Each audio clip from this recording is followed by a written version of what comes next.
Sebelum kalian menonton video ini, silahkan klik tombol like, subscribe, share, dan komen di video ini. Enjoy! Yang diperingati setiap tanggal 12 Januari sampai 12 Februari. Ini merupakan langkah ataupun momen penting bagi pelaku usaha ataupun pekerja dalam meningkatkan kinerja K3-nya di tempat kerja. Dan tentunya dari adanya penerapan K3, pekerja pun bisa datang ke tempat kerja hingga pulang ketemu keluarga pun tetap dalam kondisi yang aman, sehat, dan juga selamat.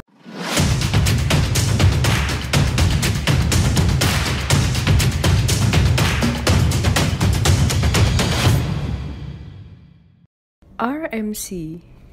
Halo, apa kabar sahabat Ratama? Selamat tahun baru dan tentunya harus punya semangat baru ya. Semoga dalam keadaan sehat dan senantiasa bahagia selalu. Selamat datang di program baru Ratama yaitu RMC Podcast. Di RMC Podcast ini kita akan sering nantinya membahas terkait dengan isu-isu terkini dan seputar manajemen sistem bagi suatu perusahaan. Perkenalkan, saya Nia sebagai host podcast pada kali ini. Oke, tidak panjang lebar, dalam podcast ini kita akan membahas tentang kesehatan dan keselamatan kerja atau biasa kita dengar yaitu K3. Dalam rangka memperingati bulan K3 yaitu yang jatuh pada tanggal 12 Januari sampai dengan 12 Februari 2024. Nah, dalam podcast kali ini tentunya kita akan mendatangkan narasumber yang berpengalaman dalam bidang tersebut. Langsung aja yuk kita sapa. Halo, selamat pagi Bapak Syafaat, apa kabar? Selamat pagi Mbak Nia dan juga sahabat Atama, selamat pagi juga dan semangat di tahun 2024 untuk mengejar target dan visi misi yang barunya. Baik, Bapak Syafaat sepertinya sibuk ya di awal tahun 2024 ini? Oh, tentu sangat sibuk sekali Mbak Nia dan juga sahabat Atama karena kita RMC tetap menginformasikan, tetap mengedukasi bagaimana sih cara untuk meningkatkan kinerja baik itu secara sistem manajemen ataupun kinerja dari pencapaian target visi misi kita Mbak Nia. Baik, keren nih Pak. Seperti yang sudah saya singgung sebelumnya bahwa bulan ini diperingati sebagai bulan K3 ya Pak, di mana diusung sebuah tema budayakan K3, sehat dan selamat dalam bekerja, terjaga keberlangsungan usaha. Bagaimana sih tanggapan dari Pak Syafaat mengenai peringatan bulan K3 ini? Oh iya betul sekali Mbak Nia dan juga sahabat Atama. Jadi dari Menteri Tenaga Kerja ataupun Kementerian Tenaga Kerja atau Kemenaker itu selalu memperingati bulan K3 nasional yang diperingati setiap tanggal 12 Januari sampai 12 Februari. Ini merupakan langkah ataupun momen penting bagi pelaku usaha ataupun pekerja dalam meningkatkan kinerja K3-nya di tempat kerja gitu. Dari adanya peringatan bulan K3 ini, harapannya dapat menjadi angka awal untuk terus meningkatkan kinerja K3 dan tentunya mengadakan kegiatan-kegiatan yang dapat mengingat kembali bagaimana sih implementasi K3 di tempat kerja yang sudah kita laksanakan sejauh ini. Oke, jadi peringatan bulan K3 ini merupakan momen yang bagus ya Pak. Menurut Pak sendiri, seberapa penting sih penerapan K3 di lapangan? Oke Mbak Nia dan juga sahabat Atama, jadi dari penerapan K3 di tempat kerja ataupun di lapangan itu merupakan hal yang penting. Karena apa? Pelaku usaha ataupun perusahaan itu akan dapat mencegah terjadinya kecelakaan dan juga penyakit akibat kerja. Yang tentunya ini merupakan salah satu visi misi dari perusahaan agar operasional perusahaan itu tidak terganggu. Dan tentunya dari adanya penerapan K3, pekerja pun bisa datang ke tempat kerja hingga pulang ketemu keluarga pun tetap dalam kondisi yang aman, sehat, dan juga selamat.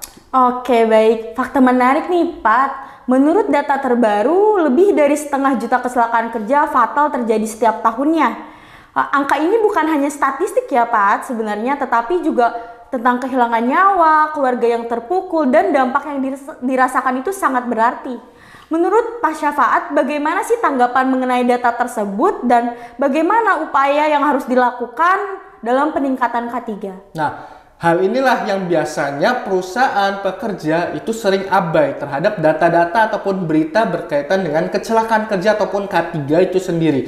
Padahal dari adanya data, dari adanya berita ataupun informasi terkait kejadian kecelakaan, itu harusnya menjadi perhatian atau warning untuk kita semua. Karena apa? Dari adanya kejadian tersebut, kita harusnya mengevaluasi diri. Apakah penerapan K3 di tempat kerja kita sudah maksimal, sudah optimal atau belum? Sudah mengikuti regulasi atau belum? Jangan sampai kita sebagai pekerja ataupun nanti perusahaan itu turut menyumbang kontribusi angka kejadian kecelakaan di Indonesia. Karena kalau kita sebagai pekerja dan perusahaan lalai terhadap K3, tentunya angka kejadian kecelakaan pasti terus akan meningkat. Maka dari itu, dari ada data-data tersebut, Mbak Nia dan juga sahabat Pratama, itulah hal yang harus bisa menjadikan kita untuk referensi evaluasi diri nih, sejauh mana implementasi K3 di tempat kerja kita. Oke, baik. Berarti data itu sangat penting ya, Pak, untuk mengevaluasi pelaksanaan K3 di tempat kerja.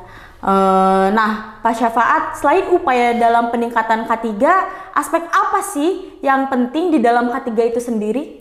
Nah, aspek penting yang sebenarnya bisa nih menjadi langkah untuk terus-menerus meningkatkan kinerja K3 itu salah satunya adalah komitmen. Karena kalau misal komitmen dari diri sendiri pekerja ataupun sebagai pelaku usaha itu belum maksimal komitmen dalam penerapan K3, maka tentunya penerapan K3 nanti selanjutnya pun akan terus mengalami kendala pun permasalahan gitu. Dengan adanya komitmen, maka nantinya akan membantu pekerja ataupun pelaku usaha, khususnya nanti perusahaan itu sendiri, bisa terus meningkatkan kinerja di tempat kerjanya itu, baik pelaksanaan K3, baik nanti adanya agenda penyediaan APD, ataupun nanti adanya pemeriksaan kesehatan berkala, sehingga nanti pelaksanaan K3-nya pun terus melaksanakan evaluasi dari adanya temuan-temuan ataupun kejadian yang memang dapat menjadikan faktor pendukung untuk terjadinya kecelakaan ataupun penyakit akibat kerja. Jadi komitmen itulah yang utama yang harus terus ditingkatkan dan dimaksimalkan oleh pekerja dan juga perusahaan atau pelaku usaha itu sendiri.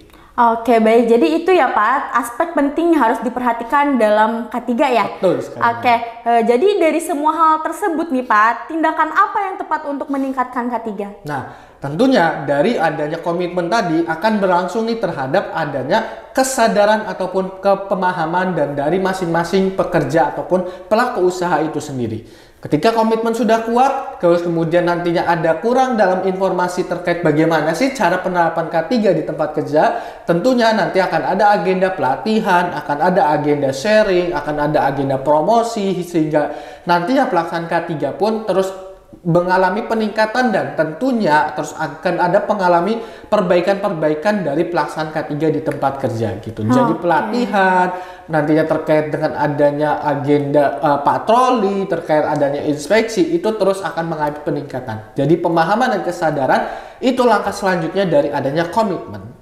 Oh, berarti untuk meningkatkan K3 juga perlu adanya pemahaman, kesadaran, edukasi terkait implementasi K3 di tempat kerja ya, Pak. Oke, baik sahabat Pratama. Jadi dengan adanya podcast kita yang mengangkat mengenai peringatan bulan K3 pada kesempatan kali ini menjadi momen yang sangat bagus untuk sahabat Pratama. Seperti yang tadi udah disampaikan oleh Pak Syafaat bahwa bulan K3 ini menjadi langkah untuk memperbaiki dan terus meningkatkan kinerja pelaksanaan K3 di tempat kerja.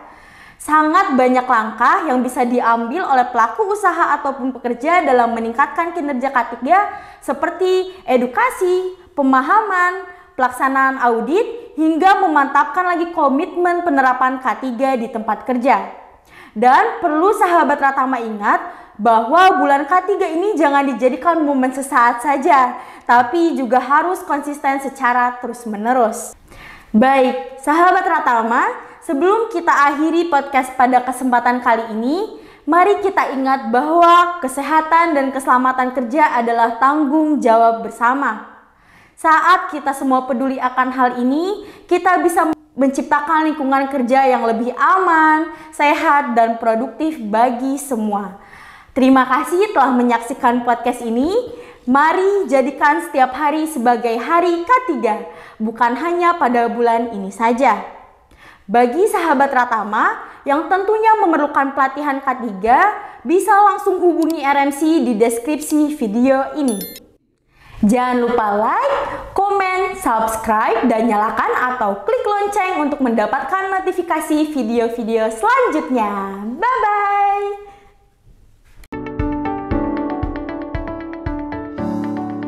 Thanks for watching. Drop a like, leave a comment, and don't forget to subscribe.